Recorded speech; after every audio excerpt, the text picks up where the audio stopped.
বন্ধুরা, এই শীতের সময় যদি আপনারা ফলের ক্যারেটে 2 থেকে 3টি টমেটো গাছ লাগান, তাহলে যে পরিমাণ টমেটো ধরবে সেটি একটি পরিবারের জন্য যথেষ্ট। তাই অবশ্যই আমরা কিছু টমেটো গাছ ছাদ বাগানে রোপণ করব। টমেটো গাছ একটি উচ্চ ফলনশীল গাছ, তাই এটার মধ্যে প্রচুর পরিমাণে ফলন আসে।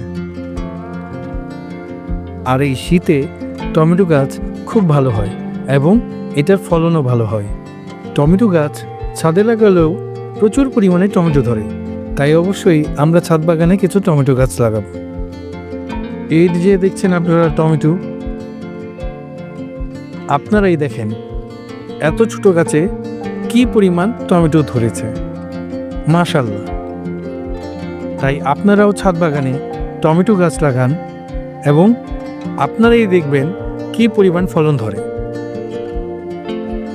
টমেটো আমাদের শরীরের জন্য খুব উপকারী একটি সবজি। আমরা সবাই ছাদ বাগানে ফল গাছের পাশাপাশি কিছু সবজি গাছও লাগাবো। আমার ছাদ বাগানে টমেটো গাছের পাশাপাশি কিছু ঢেঁড়স গাছও লাগিয়েছি এবং মাশাআল্লাহ ঢেঁড়স গাছও প্রচুর পরিমাণে ফলন আসে।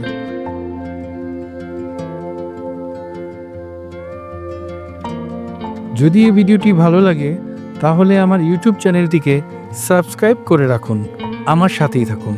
আর অবশ্যই বেল আইকনে ক্লিক করে রাখুন, তাহলে নতুন কোনো ভিডিও আসলে অবশ্যই আপনাদের কাছে পৌঁছে যাবে।